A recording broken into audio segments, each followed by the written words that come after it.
Welcome back to the greatest entrepreneurial podcast on the face of planet Earth, The Open House.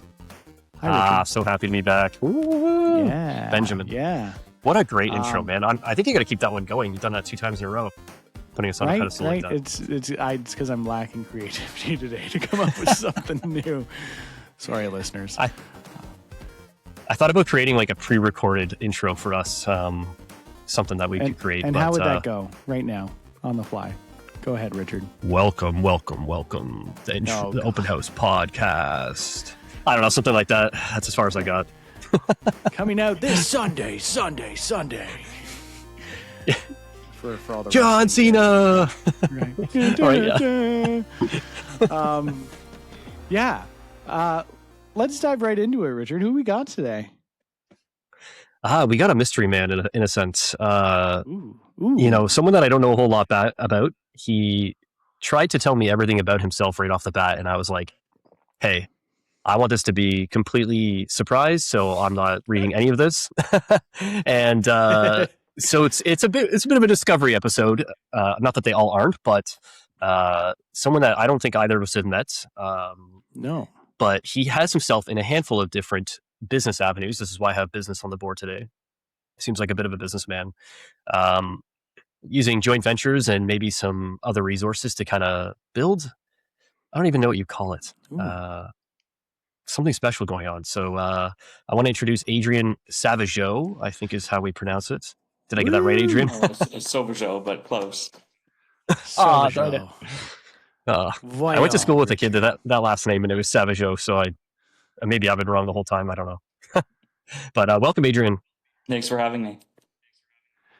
Hey, Adrian, do you have a brother named Chris? Sorry. I do, yes. Yeah. Does he sell real estate? He does. He does it here in Calgary now, but he used to in Midland. Yeah. So you might recognize That's funny. I've done a deal with him. Okay. That's funny. Yeah. Okay, we're putting our worlds together. Yeah. It was long and drawn out, but we got there, and he was great to work with. So that's cool. Okay, I've heard about you. We spoke about you, and we were doing that deal. This was like 3 years ago or 4 years ago now, but nice. That's cool. Small world. Oh, yeah. It's that's one of the nice things with small towns. If you don't know someone, you usually know someone who knows someone. Right. Right. Definitely. We're finding that welcome out to the lot. show, Adrian. So give us a little bit of a rundown on a few things. I know you got your Hawkstar shirt on. I know that's your big highlight right now. But tell us everything that Adrian's got going on, and yeah, like where you got your hands into. For sure. Yeah. So, I mean, right now I have a couple different businesses that I run. The big one, like you said, right now that we're really focusing on is Hawkstars. So Hawkstars is a pawn shop, but we're really trying to create a new type of pawn shop. One that's really community focused, one that doesn't charge the crazy fees that people are used to when they walk into pawn shops.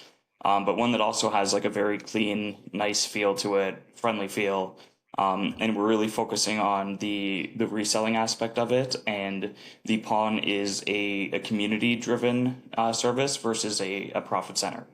So that's kind of the big focus of what Hawkstars is. And then outside of that, I do have a pet shop in Penetang called Primal Paw, who I have a great partner with as well. And then I do have a property management business as well, that we work with another property management partner, Axon, with right now to manage everything. So we have a couple businesses going right now, and it's a lot of work. But basically, last year, at the end of last year, I made a move out of the province, and for that move, basically, we had to find a way to get all of our businesses to be managed by partners that were local.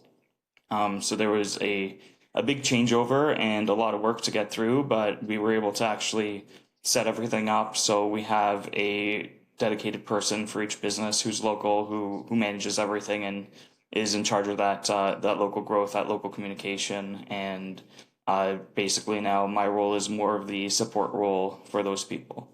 So it's been a big transition, but it's something that's really exciting to kind of see the things that I've been working on for the last 5-6 years come to the point where they can really be handed off and I don't want to say run themselves, but find those right key people to let them succeed. I have a question here. So those are very different businesses. Yeah. Like what drew you into like these three specific like aspects? Did it happen kind of organically, or how did that come to be? For sure. So what I used to do is back in my Toronto days, which I think a lot of people from the Midland area kind of navigated up that way because they were sick of being in Toronto. But I used to work in marketing. And in like right before COVID, I had left my job in Toronto, moved up to Midland, and my goal was I was going to create a marketing agency up in Midland. It was amazingly successful for about 3 months. I had a ton of connections in Toronto, all in the restaurant industry. We were building out websites, doing ad campaigns for restaurants, just really exploding with work. Then COVID came around and just completely shut that down. So I was sitting at home for a few months being like, I have no idea what I'm going to do right now because all my clients are basically done. They don't know when they're going to be able to open the doors. They don't want to spend any money. They don't have to. It's basically protection mode at that point. So after a couple months of that, I'm like, okay, you know what? This isn't going anywhere. I got to figure out something else to do. Kind of looked around at what the economy was doing, what the government was doing, and I'm like, you know what? I think real estate is going to be a great play, which turned out, luckily, it really was. And me and my brother Chris, who you had met before, we jumped into real estate. We started buying properties that were in really rough shape. And we would just go in there ourselves, rip everything out, do the demo, rebuild everything, get it rented out, refinance that property, and move the money into the next one. Through doing that, we got a couple buildings in town that had vacant retail spaces. And as you know, through COVID, no one was renting retail. No one wanted to touch retail. The pawn shop was the first one to open. I had a friend who was also doing real estate deals who had a pawn shop in Osega. So I had convinced him to come out, grab a coffee, and see the space. And we opened the Hawkstars and Penetang together. Cool. And later that year, basically, one of the other units that we had came vacant. Again, we decided, you know what, let's open something up there. So we went in and opened up the pet shop. And then essentially my friend who was in the pawn business wanted to get out of it. He was tired of it. It does take its toll on you. So I partnered with his COO, she's the person who really runs the show at Hawkstars, to buy him out. So basically we bought all his inventory from him. Reopened his locations as the new Hawkstars, changed all of our rates, did kind of a 180 on the business where we're like, you know what, we don't want to be known as that pawn shop anymore. We want to be known as that community center, and basically reopened with kind of our new outlook on it. And that's been going great ever since. So yeah, that was it. COVID kind of forced me into a career change, and then real estate happened, and then I kind of got bored of doing all the construction and doing nonstop renovations, and I was supposed to be a silent partner in the pawn shop, and I turned out to be a very loud silent partner. And then so it kind of all stemmed from real estate, right? Yeah, like you started buying properties, and then you're like, oh, I've got this vacant space. What can I put there? Exactly. Yeah. And how does cool. How does that conversation go when you're like, I'm going to open a pet shop? Like, that's a bit of a, like, where does that come from? So for the pet shop, it was kind of a funny thing where we just got a puppy. We were doing a crazy amount of research into like the different foods and stuff like that we wanted to feed our puppy. He had a lot of stomach issues, so we had to go on like specialty diets. And what we found was there wasn't anything that really had the quality of food that we wanted in the area. So we decided, and like, again, in our area, we have some smaller shops, but they're very generic shops. They have to service everything. And it makes sense that they do that because those shops have to be profitable. And the profit center is really in the cheaper quality kibble. Like, it's sad to say, but that's where a lot of the money is made. We wanted to do something different. We wanted to have the high quality food. So we opened up our own shop that only carries super high quality foods, which they are more expensive. The profit margin's not as good on them. But we were looking at it as we have the real estate. We don't need this business to make money. We just need it to cover the employee expenses. So basically, we opened a Primal Paw, and our entire goal with that business was the best food possible at the lowest price possible. So, like, that business is basically, it's in there right now. It doesn't make any money. It's quite literally just it just sits there to provide high quality dog food. And it's sad because we moved here and we're facing the same issue. We're like, we don't like the available options.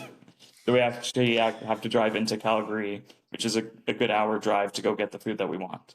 Right. But it's that part again, of moving like to a the new place is they don't have the. Yeah. Sorry?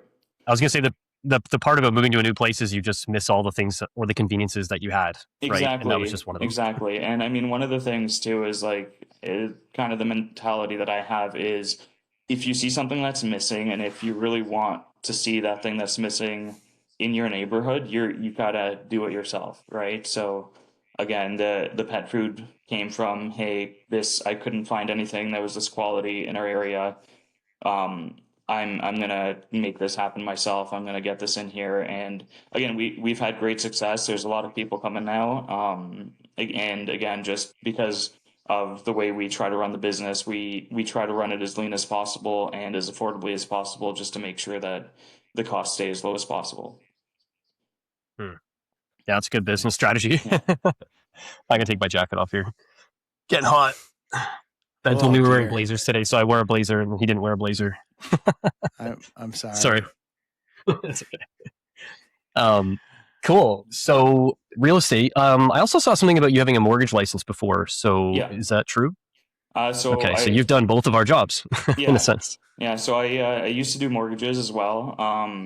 I essentially what I did was I became a mortgage agent to try to fund my own deals.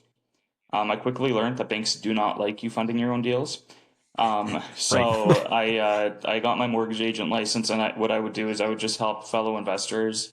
I did it for about a year and a half, but what it came down to is the fact that the time I put into doing the mortgages, it wasn't worth the return that came back from it versus the time that I was putting into my own projects.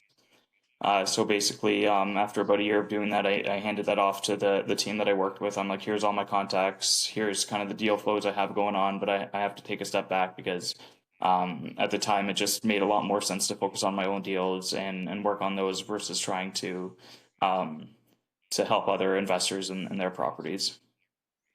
Right. And with real estate, and you and your brother, and buying these houses, going in, fixing them up. Did you know any of this stuff beforehand, or was this like, hey, we're gonna figure this out as we go? Oh yeah, it was complete. We're gonna figure this out as we go. We had absolutely no idea what we were doing. Our first project, which was never actually completed, was going to be a self-storage facility on Pillsbury Drive, which was in Midland there, and we were going back and forth with the town, trying to get all the development, trying to get all the permits. We probably wasted like $30,000 going back and forth with the town trying to get that developed, and then we're like, you know what, we're done with this. This isn't us. Yeah. We're gonna hand this off to someone with deeper pockets than we have, so they can push it to completion. Which actually, the new owners, right before we moved, I saw a sign go up with the development. So that was 3-4 years ago that it took them to get it done, but they look like got it done. That was with a lot of work on our hand beforehand too, to clear the site, to get all the surveys done, to get a bunch of testing done that we were handed off to the new owners. Right. Then after that, basically we decided, you know what, we're going to buy things that are existing, that are already good to go, and we're just going to do cosmetic renovations to them. So that's essentially what we started doing, is we started to find the places that they were solid. They had a lot of potential, but they were just extremely dated.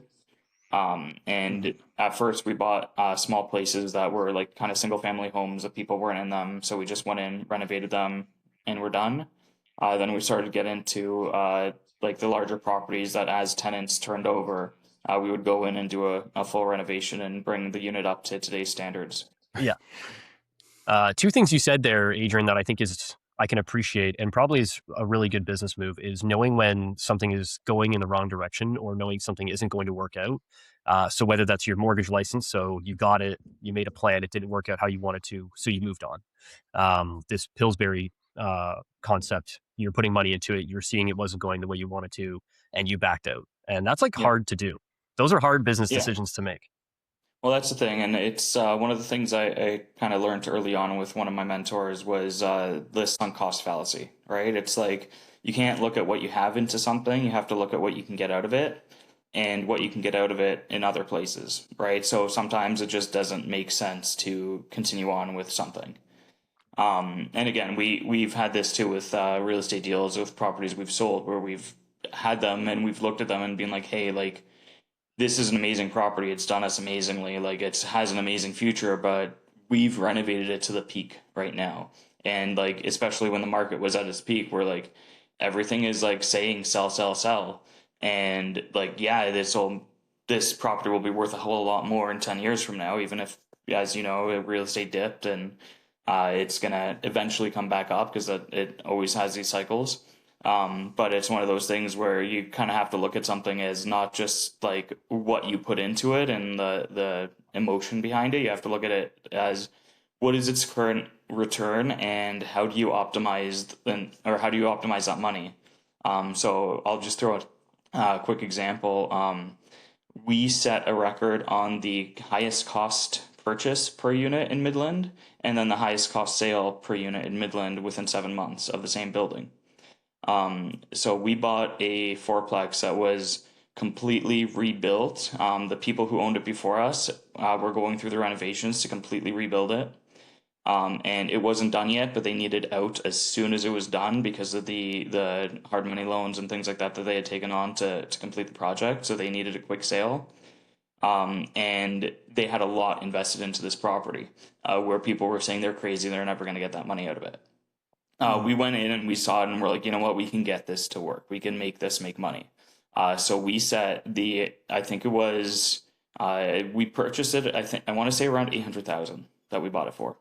And at the time for a fourplex, $200,000 a unit, that was the highest sale in the area. And everyone was like, you're crazy for buying it for that. But we're like, you know what, this is basically all new construction. It's got a brand new roof, got everything new inside. Like, we know we can rent these units or like the top rental units that are going to be available in Midland because I'm sure, as you guys know, there's not a whole lot to choose from in Midland for rentals. So we bought the building, we got everything rented, we had the building performing incredibly. It turned into a cash cow. 6 months later, a real estate agent at the time, he's like, hey, I have these investors who are dying to buy something in Midland. They've got money, they see the properties are skyrocketing, they want to get in on something. So we agreed to list with him. Ends up his clients didn't take it. They got something else. But within a week of it being listed, we had an offer for 1.4 million. We sold it, walked away. So we made 700,000 almost, or sorry, 600,000 on that property in the course of less than a year. And that was just from seeing what no one else was really looking at, is that the rental market was in huge demand. There were no luxurious, nice, modern, up-to-date units that people could rent out, and there was a big demand for that. And being able to see that, get into it, and be able to turn it around, which was like, again, that's been our best deal ever. We've never been able to replicate anything like that. I would say it's just one of those things where like I had people calling me when that place sold and that popped up on MLS that it was sold for 1.4, and they're like, you realize you just screwed every deal I had in the pipeline because they're all using you as a comparable now. That's funny. Yeah. I love that. I find the people who are like calling you crazy for buying it in the first place too. I don't know, my experience, the people who are saying that are usually people who have never been there, who have, never like looked at how to actually make something like this work. And I don't know, unless you've got that self-confidence to be like, no, I know what I'm doing and I have confidence in this project and my capability to make it happen. It's so easy to basically well, like, oh, you're right. Like, and again, there's a lot of other kind of factors that played in there. Was again, timing was a lot of it. Again, I would have personally never bought that building for 1.4. So again, that's why when that offer came in, it was like a no questions asked. Like, yeah, the emotions out of it. You're looking at it being like, would I spend that on that building today? And the answer is no. Right. And again, right now, when you look at the market in Midland and I'm looking at what's for sale, I'm like, none of these properties make sense to me. Right. As an investor, I'm like, the properties have to either significantly come down from where they are now, or interest rates have to drop to make them make sense. So at the current prices people are asking, I'm like, I wouldn't invest. I wouldn't buy. And that's one of the big reasons why I still have all the Midland properties as well, is because I'm looking at them and saying what I would buy them for and what they're actually worth isn't worth selling. Right. So again, they're something that you got to hold on to until things kind of stabilize, or just hold long term. Right. Well, you bought that property with good intention, and honestly, it was like a good purchase. It's just like you said, the timing and the opportunity that you never would have expected someone to come with an offer like that. That probably wasn't completely left field. You know what I was going to say? Instead of business in this, I should have put risk. I think that would have been a better word to put in this. See, I don't like the word risk because, again, I know people who are extremely risky. Most people don't. With real estate, and a lot of them are no longer around, right? A lot of them lost a lot. I would say it's very calculated because, again, the nice thing is, again, with Chris being a realtor and Chris really knowing the market, and again, like myself, I'm a numbers guy. So just really diving into the numbers and saying, worst case scenario, is this going to be able to sustain itself? Right. And if in the worst case, a property can sustain itself or a business can sustain itself, that's what you want, because you want something that you're not going to lose and you're not going to be forced to sell. Right. You want something that even in the worst case, it'll continue to perform adequately enough that you can get through the worst and build it up. So again, it's everything kind of that we do. Everything that I look at is, it has, like, worst case scenario, it's still breaking even. It has to break even. It has to be able to float itself. And then everything above that is upside. And then you work like hell to make sure it performs at its peak, and then you're golden. So as much as you're comfortable answering this question, and if you're not, like, that's totally okay. But you know, as you move along, obviously you're acquiring more and more capital as you sell stuff for a profit and all that stuff. But where did you guys get the funds to get started? Was it personal savings? Well, like so for people who want to get into it. Yeah. So we started this was like 7 years ago. So the real estate market was a little different, but we started with around 50,000. And that was savings that we had. And we just basically, like, again, our first couple renovations were shoestring. This was still when we lived in Toronto. I bought a townhouse in London. The townhouse I bought was 70,000. Like, it was a dump, like holes in the wall. Like, the people who lived there previously had some major anger issues. So the place was destroyed. And basically what we would do is we put everything we had into buying the place. And then basically every paycheck we would drive out to London, spend the weekend sleeping on an air mattress, fixing this place up, and just repeating until it was done. So that first renovation probably took us a good year to finish, because of the amount of work, and we were just doing everything ourselves every weekend, driving out, figuring things out. And I mean, like, the first 3 weekends was essentially done just cleaning up the disaster that was the place. All right. And then just kind of building it back. And then once we had the first one under our belt, we again started to save up, got the second, got the third. And again, one of the big pieces was just finding those properties. And again, that's why we really went into those properties that were in complete disarray, is because that's what we could afford. Right. And we knew that we could put in the labor ourselves. We didn't have capital, we had time. And so we would just go and we'd work away at these places, slowly fix them, slowly build them. And as we were able to do that, we were able to keep kind of progressing and moving forward. Right. And again, that's why I think too, there's that mentality I have where it's like, if something's not working, you have to move on from it. Because again, at the time that we were doing that development in Midland, like, spending that $20,000 to $30,000 on all the different studies and fees and surveys and everything else, like, that was killing us, right? Like, that was quite literally like every paycheck being like, all right, you got to save up for this and got to save up for that. And just the length of time and the amount that it was costing was just something that we ended up looking at being like, this is not going to work for us. This is maybe something like now we might be able to do because we have a bit more capital that we can work with. But back then when we started it, it was way too big of a project, way too much to kind of bite off. Wow. I am gaining a lot of respect for you, Adrian. That to buy that property in London like that and to sleep on a mattress, like there are so many people not willing to put in that type of work. So good for you, man. That's amazing. And have you and your brother always gotten along? For the most part. So I've got two brothers. My younger brother Chris is a lot more similar, has a much more similar mindset than I, like as me, like kind of a business investing kind of mindset. My older brother is much more the live in the moment type of person.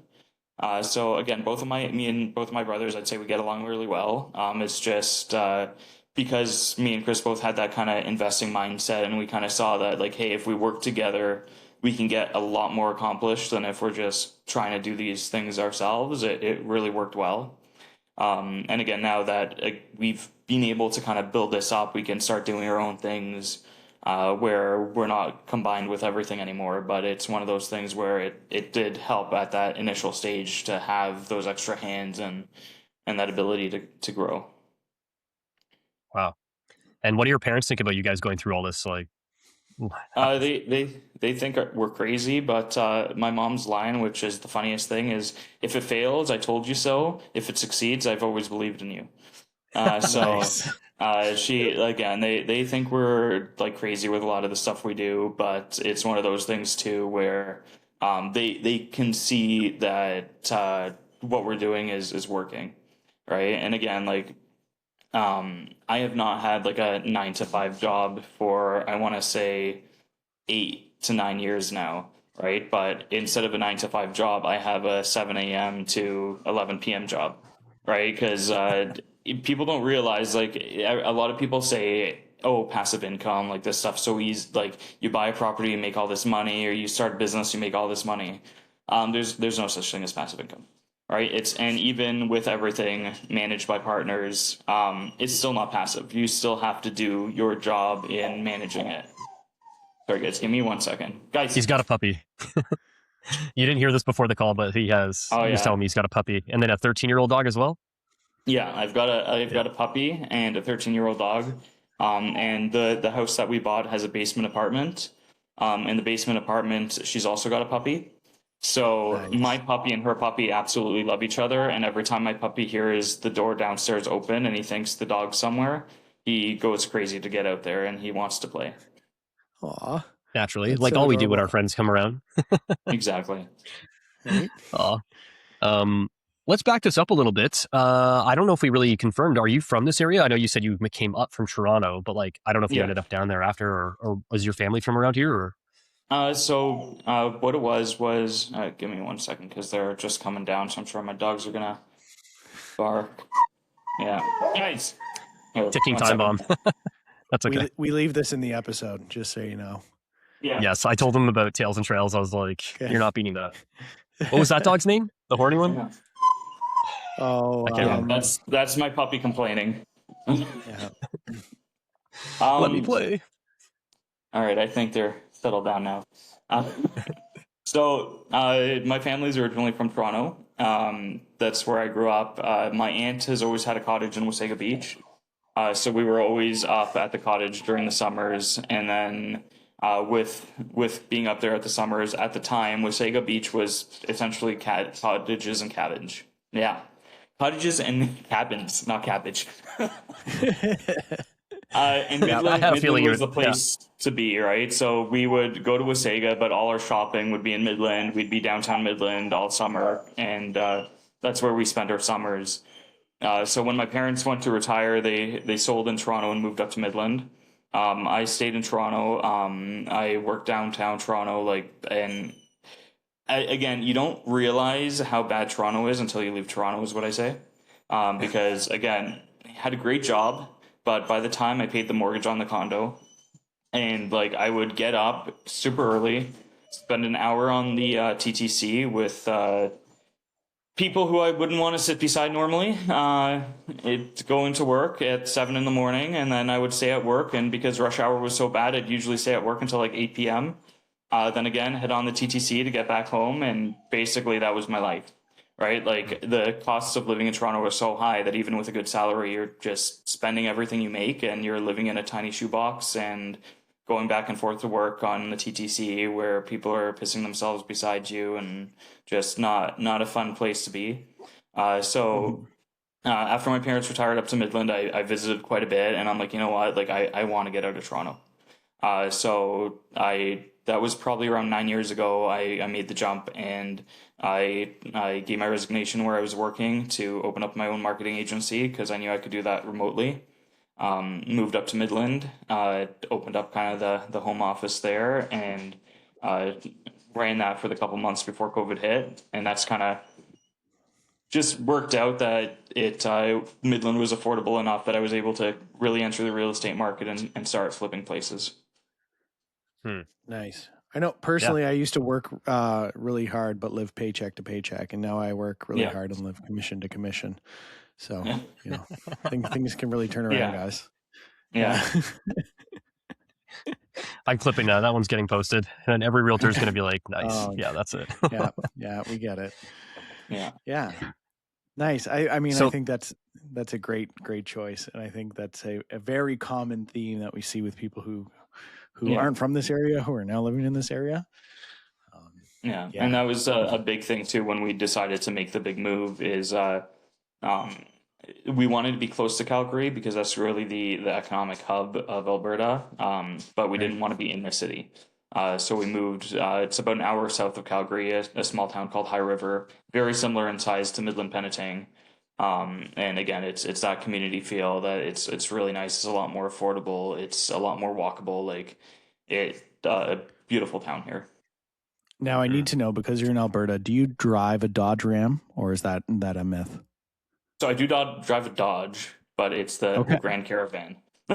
Oh, wait, that's I've got the man van going. And I have such a crush on minivans. This is great. Great news. Well, I can see you having a minivan van. The amount of jokes I've had thrown at me, because I don't have any kids or anything. It's just I drive the van, but the amount of jokes I get about why the hell do you have a minivan? But it is so useful, especially when you're doing construction and renovations and flips. Like you can fit a fridge, you can fit a stove, you can fit drywall, you can fit plywood. Like everything fits in the van. Yeah. Guys, 4x8 sheet of plywood in the back of that bad boy. Yeah, exactly. 100%. And like I was laughing because a couple times, like to get the materials in there for some renovations, like I'd have my seat put all the way to the front where I barely have leg room, and I'm a big guy, so I barely have leg room. And I'll be driving down the street, and there'll be like a couple of 10-foot 2x4s sticking out through the passenger's window beside me. And like I'm just driving around town with my van with all the plywood sticking out, and I'm like, yeah, this is but it works. It gets the job done. I think you've kind of shown us, Adrian, that you are a man of getting things done no matter what. So that doesn't surprise me. Driving the minivan, jacked full of stuff, slammed into the dash. Oh yeah, very nice. But it's for everything that's wrong with the Dodge Grand Caravan, because trust me, there's a lot that car sucks at. The utility of it is just incredible. Right. So it's just one of those things where every time I see another car, I'm like, I want to get rid of this van. And then I use the van. I'm like, I need the van. Right. I need to know, is there a DVD player in it? It has one. It does not work. Okay. So I found this out because last year there was the first ever Canadian Pawn Convention downtown Toronto. So we brought all our managers from our Hawkstars locations downtown Toronto, and I had them all in the van with me. And we actually went into one of our locations, and we're like, we're going to pick some DVDs. We're doing this a road trip style. Like, we're going to watch a comedy or something. Got it all done. Start the van, get the DVD in there, pop the screen down, and nothing. It doesn't work. Oh, no. Oh, that's disappointing. Dodge, come on. Yeah. And it was so funny because like we spent a good like half hour in our stores going through the DVDs, like remembering like, oh, this is a classic, let's do this one, and like debating which one to watch. And then the level of disappointment when we got in the van and it didn't work. And it's the first time I've ever tried it because again, I never have anyone sitting at the back, so I've never put the screen down to ever try it. So since I got it, no idea when it broke. That might be the last time in your life you dig through the DVD bin. I don't know if I can't remember the last time I dug through a DVD bin. Yeah. This reminds me, just a moment for our sponsor of this show, the Toyota Sienna. Toyota Sienna, it's hybrid all-wheel drive with built-in vacuum and ice chiller in the armrest. Toyota Sienna, get yours today. Only problem with DVD that is player works. The price.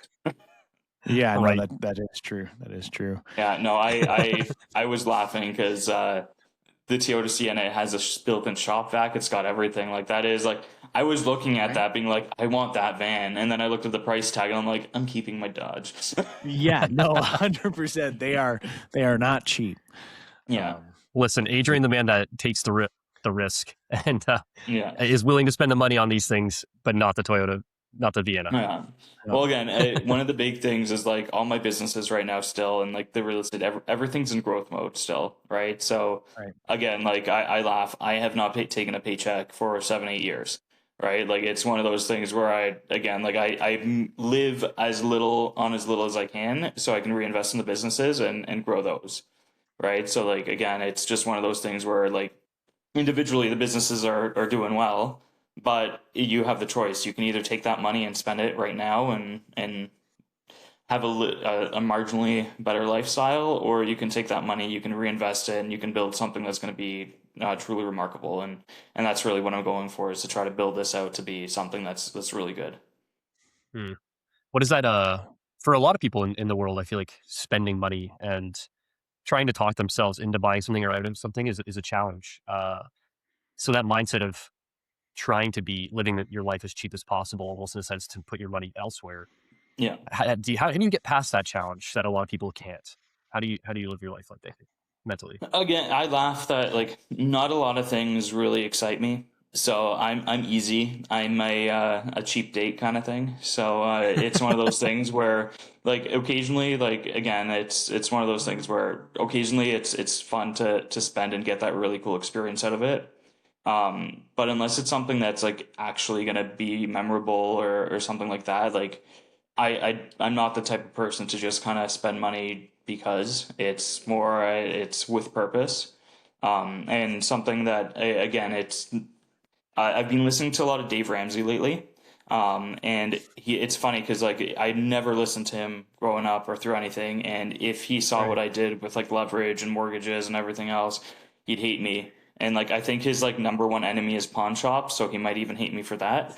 But it's just kind of the mentality of spend within your means, put stuff away for the future, and make sacrifices now so you can live like no one else can in the future, right?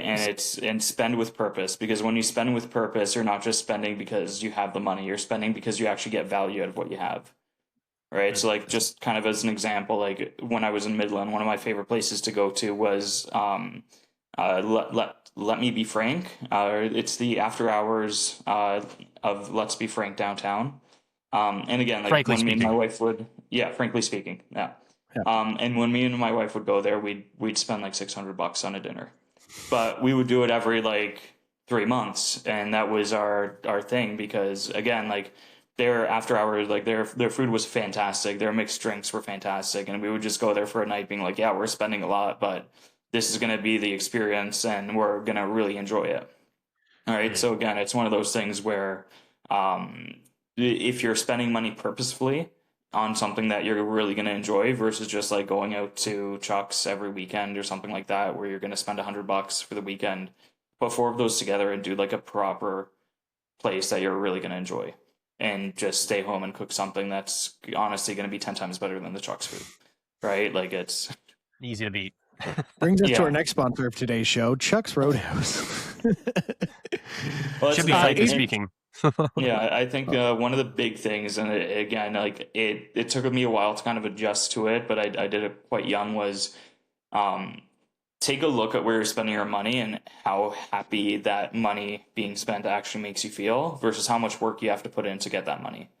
Right. And again, like, sure, going to Chuck's it's something, it's going out, it's seeing something different. But like at the end of the day, you finish your food and you're like, it was meh. And like again, spend an hour in your kitchen at home, you're gonna make something way better. And you're gonna actually then, if you do it right, like again, me and my wife will continuously try different foods together, and it's just one of those things. It's fun putting it together. The cleanup's not fun, but it's fun getting everything put together, trying something new, and some dishes turn out absolutely fantastic. Other dishes turn out meh. But again, the meh dishes are what you would get at a lot of these cheaper takeout places or these cheaper sit down places. And it's just, why put your money and spend your money in somewhere that's not going to bring you a lot of joy when you can just stack a little bit up and do something that's really going to be worthwhile? So, Adrian, I need to know, what's the last frivolous expense you've had? Like, that's a hard one, because so through the move we spent a crazy amount, but it was all like logistics stuff. And then we got here, we bought a house that needed a new roof, so there's just like huge expense gone. Right. I you don't have like a 6-foot Darth Vader replica in the corner of the house or something? No, I don't. No? The funny thing is, since I opened the pawn shop, there's so much cool stuff that comes through there that I've kind of become numb to cool stuff. And it's just one of those things that I think, like, and I've talked to the other employees of too, like when you first start working there, like pretty much your entire paycheck goes into buying stuff from the shop. And it's hilarious because there's so many cool things. And again, like, because we buy things like affordably, we sell things affordably, and there's like a ton of cool stuff there. But at the same time, you turn around and you're like, what am I going to do with this stuff? Right? Like, you kind of become numb to it because you just see so much cool stuff day in and day out. And it's like, I don't need this at home because I have it at the shop. Oh man. So you actually get your fill with that through the pawn shop then. Oh, that's nice. Well, I laugh because I, like, for example, Pokemon cards. I'm not a big fan of Pokemon. I like them. I think the artwork's really cool, but I'm not the Pokemon guy. I have a couple of employees who are the Pokemon people. Like, they absolutely love it. That's like what they live and die for. And I've got some friends who are like huge into Pokemon. And I laugh that because I'm an owner of the store, I have the biggest Pokemon collection of anyone. It's all up for sale every day. Right. There's actually a new Pokemon store right next to my office. Actually, I haven't been in there to talk to the guy. Cave, I think, is the new spot that opened. Yeah. No, he's a really good guy. He's been a customer of ours for a long time. I was when I saw his post about opening up, and the guys, sorry, in Midland let me know that he was opening up. We've got his poster posted in our store too, and we're doing what we can to help promote him as well, because it's he's like a true Pokemon fan too, and like he's in that, he lives that collectible lifestyle, right? So I'm sure the place is going to do well, and I'm sure he's going to be really successful with it. Yeah, I'm excited to go in there. I actually do have quite a Pokemon collection. Okay. Yeah, you'd probably be. I have boxes and boxes and boxes of cards, and sleeves and sleeves and sleeves of cards. There was a time before kids where you just had money to spend, and that's just where I put my money. I don't know why. Hey, it was a good investment. They have skyrocketed in price, so. Yeah, and this was like an era where Pokemon wasn't that popular. I think this was maybe 2012 to 2014. It started to rise after that back. So a lot of those cards, people weren't collecting. Like, they weren't. People didn't have them because no one was buying them. Now, so many people have cards, so they're less value, right? But I just hold on to them. Now my son has kind of taken it over, which is cool to see. But yeah, I'm so excited to go in this place. It's like right out here, but it's never open when I'm around the office. So I don't know what his hours are or what's going on, but I will make it in there. I know he's just getting it started, so I'm sure it's going to be a bit spotty at the beginning, because again, that's something that I think a lot of people don't realize when you're trying to open at your own business, the amount of hurdles you have to jump through and the amount of admin that it takes, and different things that it takes to open a business. It's not just like you open the doors of a shop and it's there. There's a lot that goes into it, and especially if you're trying to do it alone or you're a small business, this is the first one you're opening up. Like, it is very difficult to keep those consistent hours. It's very difficult to be there and make sure you're there, and a lot of times too, it's very daunting because, again, like, you get used to it once you've opened a couple, but there are days where you open your doors and no one comes in. Right. And it's crazy because you still have your employee costs, you still have your utility costs, the rent, everything is still getting paid. But there's days where no one comes into your store. Right. Like, even the Hawkstars locations that they're established, like, there's some days where we'll have like one or two people come in and that's it. right? And it's just like, again, like you lose money on those days, like it sucks. But then you also have your days where it's just randomly packed, it's busy, and you make a killing. So it's one of those things where you're always juggling, like, hey, like we know we're gonna have downtime, you still have to be there, you still have to put in the work, you still have to make sure that store is clean and well lit and everything else, even when you know no one's gonna come in that day. And it is a big thing that you kind of hurdle that you have to push over, especially if you're a sole proprietor and you're the guy in there. Because again, once you hire employees love it when no one comes in, because that means they can just get stuff done, they can hang out, it's fun, right? Like in some of our stores, like in the Midland store, we got a guy there who's a musician, and on the slow days he just grabs the guitars off the wall and starts to play them and like just jams out. Versus busy days, you're doing work, you're talking to people, you're buying things, selling things all day. But as an owner, if you're sitting in your store and you have the bills mounting, you got all that stuff on in your head, and no one's coming in, it is depressing when you have a day that no one comes in, right? Mm-hmm. So it's one of those things where if you are the sole proprietor of a business and you're just starting up, and it's a tough go because you have to constantly fight that mental battle of being like, hey, like you have to realize today isn't every day, right? You're gonna take a loss some days, you're gonna have screw ups, you're gonna, like, even for the pawn shop, like you're gonna buy something that's broken, you're gonna spend money that's gonna be thrown out, but you have to look at the bigger picture of, hey, like this isn't a today issue, this is a general issue, and we're building it for all the days, not just today. Right. It's kind of like us if our phone doesn't ring one day, then we're like, what is going on? Like, this is great because I can get things done and spend time with my family, but then also, like, do people not like me? Right? Yeah. Get progressively sweatier throughout the day. Like, oh my God. Looking at your phone. Yeah. Yeah. Yeah. That never happens. Well, that's one of the big things that I think a lot of people that want to start their own business don't really take into effect is the mental cost of being a sole proprietor and being a business with a one person team, that you need to be the one to wear all the hats, and you're also the one who's stressing when things don't go well. And a lot of people share all the great moments of being in business, and that's amazing to share. And I think that's an incredible thing to share, because I honestly think being in business for yourself is the best thing you can possibly do. But I think a lot of people go into it without the knowledge of the hardships that you have to do and the sacrifices that you have to do to actually get there. And they see all these wins on Facebook and Instagram and everything else, and they don't see all the crap that you have to get through to get to that win. Can we say that one more time louder for the people in the back? Yeah. Like yeah. No, well, one of the big pieces is, again, like building up the real estate portfolio. Like, you can look at what I have now and be like, man, this guy is doing amazing. Like, and it, like, again, I've been extremely lucky, and I've been like, luck, yes, has something to do with it. I've been very fortunate, I think is the better word for it, that we've been able to build this up. But again, like the piece that I talk to people about is like, yeah, like I slept on an air mattress for a year straight every weekend, right? Like I had no weekend life. My entire paycheck went into this property. And again, like now that the businesses are actually making some money, like again, I haven't paid myself out from this, because all of this is getting reinvested into the businesses. Like we're looking at the growth. We're not looking at what can I get out of it now.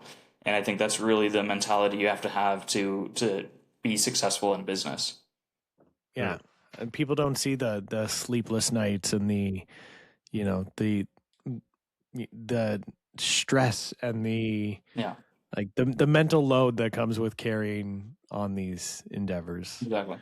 But I mean, I think that's really the part that makes a business successful, all right? Because again, if, for example, if I had $1 million when I started the real estate business, I would probably own one property and that's it. And it would just be paid off and it'd be making money, and it'd be it. Because I wouldn't have had the struggle that I had to go through to build it up. And I think that struggle that you go through to build something up is what makes you truly appreciate it and really understand, like, hey, like, I want this to become something, right? And again, like for Hawkstars, when I first went into it to be a silent partner, I thought, I'm like, hey, this is going to be a passive investment. I'm going to throw some money at it and it's going to do well and it's going to build up. And again, like you learn pretty quickly that if other people are managing your money and you're not doing anything with it, never goes very well, right? Like even if the person managing your money has the best intentions, you need to still be involved. You need to give those ideas. You need to do the work because no one's going to work harder for your money than you are. And no one's going to work harder for business than you are. And you have to come to that realization and say, hey, like, even like, again, all my employees, I love my employees. They're incredible people. If it was their money on the line, I guarantee you they'd be working harder. Right. Yeah. But you expect that because you're there. They provide you the value that they need to provide you, and we do our best to provide them the value back. But again, like when it's your money on the line, when it's your livelihood on the line, you're always going to work harder because you're going to find that extra deal that you can make. You're going to find that way to just increase the revenue just a little bit more. 100%. I think it's funny when like you hear like, I mean, we haven't had anyone who's had this mindset or outlook on the podcast, but when like you hear people talk about like, oh, it's hard to find good employees who work hard and actually care. It's like, but like, why would they care more than you do? Yeah. Like, honestly, I mean, it's your project. Well, it's like, if it does well, it's you. If it does poorly, it's still you. Yeah. Well, that's one of the sorry. That's one of the big pieces that, again, as we're hiring and for Hawkstars, that's really what we're pushing to expand is what we look for in people, and it's the person's level of care and what they do above and beyond what they're asked to do, because we have again, in my opinion, we have a fairly high ask, but it's a very obtainable ask of our employees, right? Like we have a certain standard. We want them to do certain things. But in my mind, it's very much achievable. We're not asking the world. But then when you have that employee that takes that step above and really pushes forward, it's trying to find a way to reward that employee. And sometimes it's financial, sometimes it's with other things, but really just trying to push forward. And again, for example, the pet food shop that I have. So the manager of that pet food shop, her name's China, absolutely fantastic. And what we did with her is we have a deal with her where if she works for us for 5 years and helps us grow that shop, she's going to become a part owner in the shop, and then she'll have the ability to buy the shop from us if she chooses. Right. So it's one of those things where because that offer is in front of her and she can see the value, and like she's been there with us from when we first opened, and she's seen the growth, and she's driven 99% of that growth herself. Right. Because she sees the value of what the shop can become, and she wants to become the owner of that shop. Right. And she really feels ownership in that shop. So again, that whole kind of ordeal is we're slowly training her into an owner. So that way once the 5 years is up, which is another, I want to say 3.5 years she has to go, she will feel comfortable actually running everything for the shop and going day to day on the shop. And I think that, again, that's really important for your employees, is to let them see kind of an upwards path. For Hawkstars, again, like we have some absolutely fantastic managers. We're looking at ways for growth within the company. And basically, as we expand, right now we have 4 locations, so there's no real need for corporate level yet. We have our one COO, which is the corporate level. But once we start expanding past that, we're trying to open up opportunities for our managers to move up, for them to get better incomes, for them to get more stability for themselves. And again, just having those discussions with the team members and having those key team members where they see the opportunity to move up in the company, and they embrace that opportunity.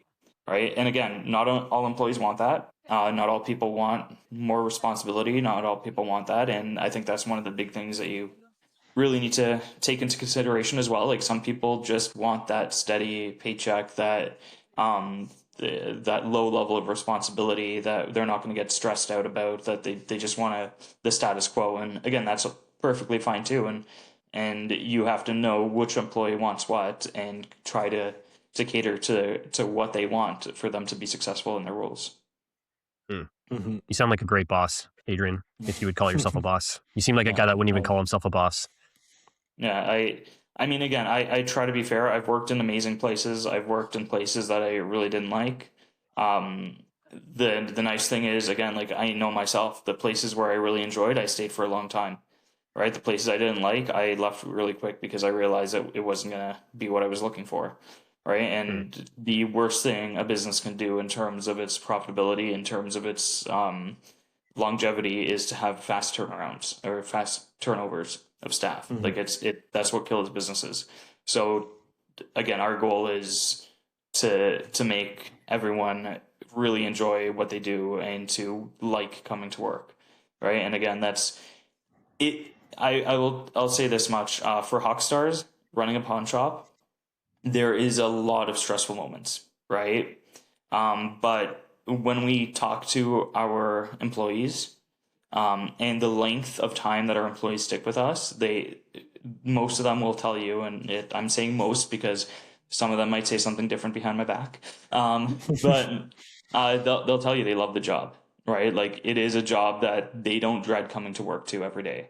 Right, it's something you wake up to and you're excited for that day at work, and you show up and you do your thing, right? And again, to foster that environment in a pawn shop, like I am incredibly proud of what my partner Tanya there has done to make it enjoyable while still dealing with everything that you have to deal with in a shop, right? And again, it's not something that's easy to do. It's something that does require quite a bit of effort, and it does constantly require looking at things and how you can change things and how you can stand behind your staff and make sure that they feel confident in what they're doing. Right.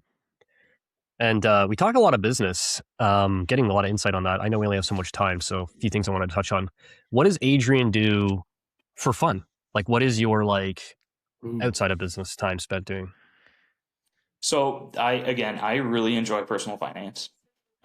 So if I'm just killing time at home, I'm watching some sort of personal finance show. Like Iced Coffee Hour is a great one. I watch the Dave Ramsey EntreLeadership quite a bit. What else? I think Club Hammer is hilarious with his financial audits. So again, like I watch a lot of that kind of in my free time. Other than that, we've got the dogs. We take them to the dog park all the time. We take them on walks. Like just getting out of the house and enjoying kind of the nature that's around us is like when you're outside of the house, just enjoying that as much as you can during the summer. And have you ever seen those financial audits? I haven't. No. Oh my God, they're great. No, yeah, they are. I've been watching a lot of Bridgerton, so I might have to switch it up and they're a bit different. They're a bit different. Yeah. No, they are brutal, but it's the hard love that quite a few people need, right? It's quite a few people. I think a lot. Like being in the banking industry for 10 years, I will tell you, going through people's bank statements, it's scary. You become a little numb to it after a while because you're just and you just become unjudgmental because so many people are like that. It's less common than not that people don't spend their money on crazy stuff or are going out and spending money they don't have. Not people living like you, Adrian. Counterpoint: ignorance is bliss. It truly is. Do people seem very blissful these days? I don't know about that. I mean, it can only last so long, but maybe they're blissful. Yeah, I don't know. Yeah. That's cool. I think personal finance is something that a lot of people miss on. Obviously, we know there's a big gap in the education, so it's nice when you enjoy it. When you enjoy it, you get the benefit of it without, it having to be too much work. Yeah. And I mean, again, that's kind of what drew into the new way we do Hawkstars as well, is because, again, like what a lot of people don't realize until they're in that situation when all your credit is maxed, you have nowhere else to turn. Like that's where pawn shop, you have two choices. You have payday loans and you have pawn shops. Payday loans are essentially the money trap. You go in there, you take out your loan. Good luck trying to build your way out of that. Like I have met so many people who have been trapped in that, paying it for years, and actually their loans are bigger than when they started because of the amount of interest that's paid and because of all the fees and everything else. And there's no walking away from that. The really nice thing with the pawn shops is you're using your item to get your money out. And if within the month you're like, you know what, I can't get that back out, you can just walk away. There's no credit damage. There's nothing. It's just your item is sold. And I think that's kind of the big difference between the two. And then on top of that, like with our pawn shop and our new rates, our rates are essentially high interest credit card, right? So you were looking at people who have no ability to get any additional credit. Sometimes it's because of poor credit history. Sometimes it's self-employment. There's a lot of different reasons. Sometimes like we've had people where they're doing a bridge loan. They just bought a house. They're waiting for their house to sell. They need to make their mortgage payments on both houses. And that's why they're using us, right? So you really get all walks of life coming in, and it's one of those things where they need a very short term fix for their issue, and they don't want to get trapped in that payday lender, or they don't want to get trapped in like a money shark or something like that situation. So kind of we're their option where they can come to us, get what they need, and if the worst case happens and they can't get their thing back out, they get to just walk away. And I think that's really the huge kind of point of the pawn shops, is having that ability to say, hey, like, you can walk away from this. This is not going to follow you. This is not going to kill you for the rest of your life. This is just a one-time thing. And if you want to get out of it, you can get out of it. Okay. So just to be clear, someone could like bring you something that's worth $1,000 that you valued at $1,000. They can borrow against that item. Yeah. And then if they can't pay you back, they just walk away from the item or whatever, and then you obtain that.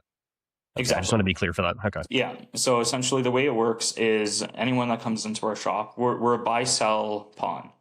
And again, to be completely transparent, the pawn portion of the business, in our shop at least, is not what makes money.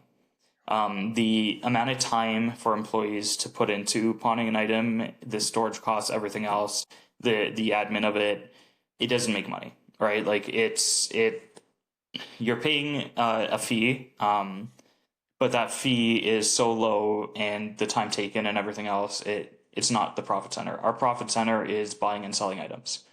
The pawn for us is a community service.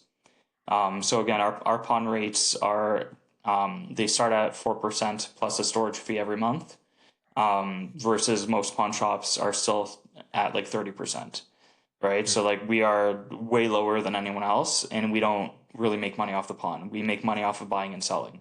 But when someone comes in and they're looking at selling us something, we give them the option, if they don't want to sell it, that they can pawn it, and then they have 30 days to decide whether or not they want to get that item back. And if at the end of the 30 days, we also have the option that you can hold it over and just pay the fee, and then you have another 30 days. But it's one of those things where, like, again, like if you're in that bridge financing situation and you are trying to pay your mortgage on both properties this month, and next month your house is sold and you're fine. And again, like we just went through this with someone. They had gold coins, and gold coins are worth like $6,000 a piece. So they had a 2-month period where they had to pay 2 mortgages. They couldn't afford to pay 2 mortgages, so once a month they brought in a gold coin, borrowed on that coin enough to pay their mortgage. They did it for 2 months in a row.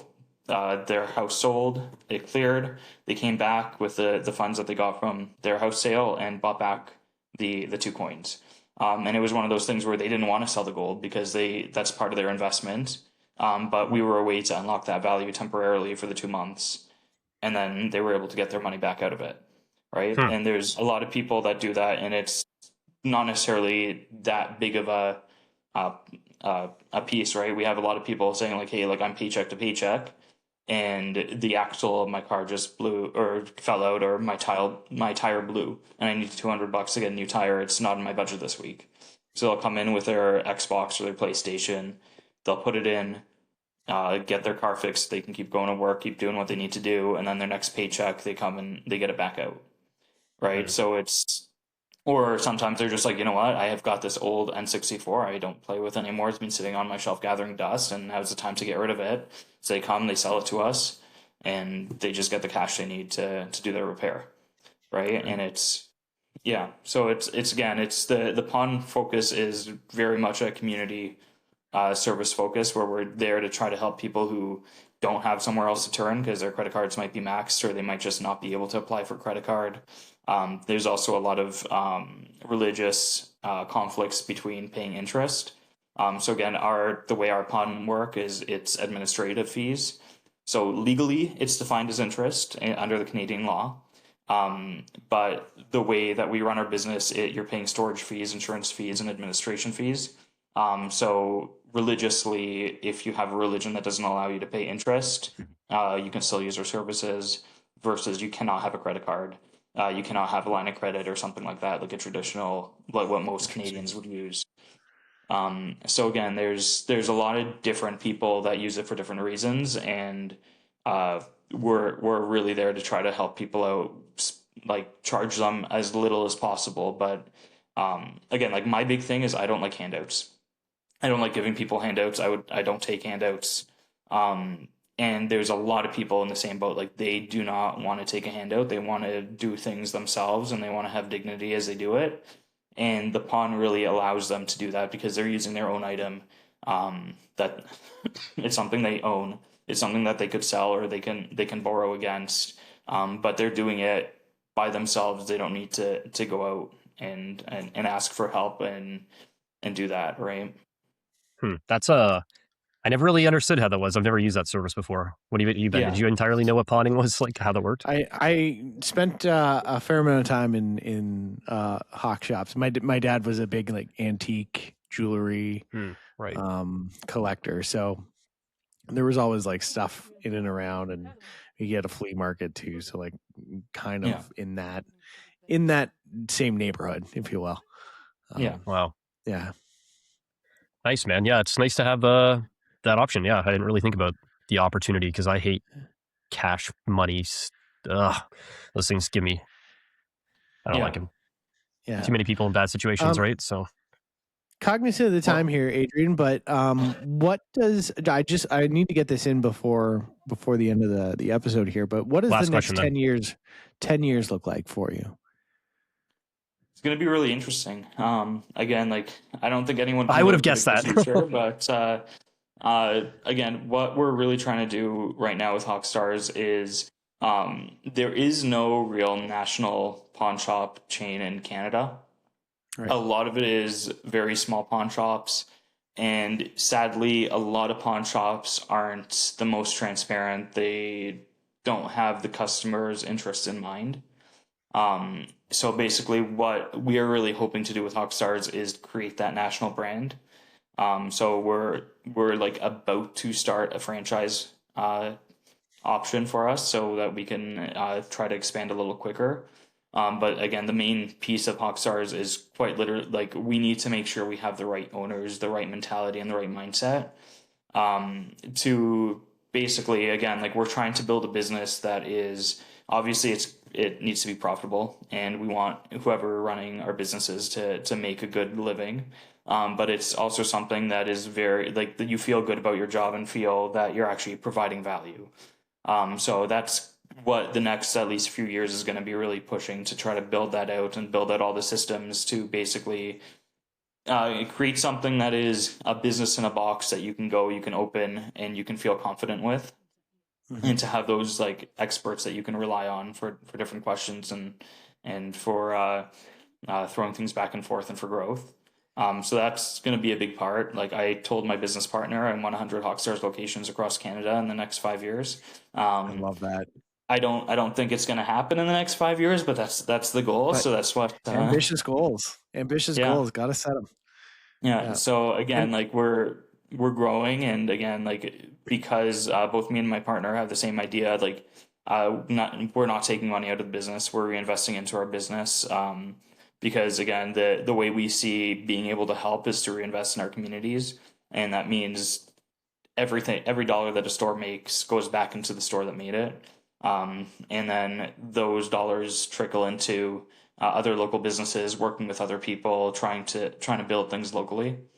And then if we can continue kind of that pace and opening up in like my idea is go to a lot of the other smaller towns. So towns that have a population in and around 20,000, which really don't have a lot of choices for different financial services, and a lot of people in those places end up getting trapped in the payday loans and the cash money people and all that because they don't have another option.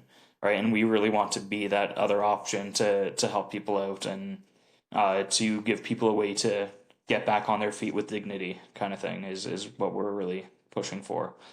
So again, that's going to be one of the big focuses. Other than that, like, again, personally, I have some other personal things that I'm working on that I'm trying to pursue. Nothing that's necessarily worth mentioning at this point, but again, one of my big things right now is I've been incredibly fortunate in my life. I am a very simple person, so I don't need a whole lot to make myself happy. So I am really trying to build community-focused businesses now that not only help the communities they're in, but also have the ability to help uplift the employees within the business to become something that they might not have been able to become.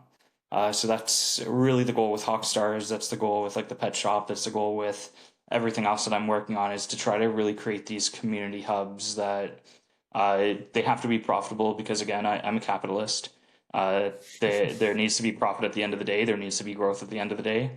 But it's about giving people, I think it's more about giving people purpose and the ability to succeed themselves.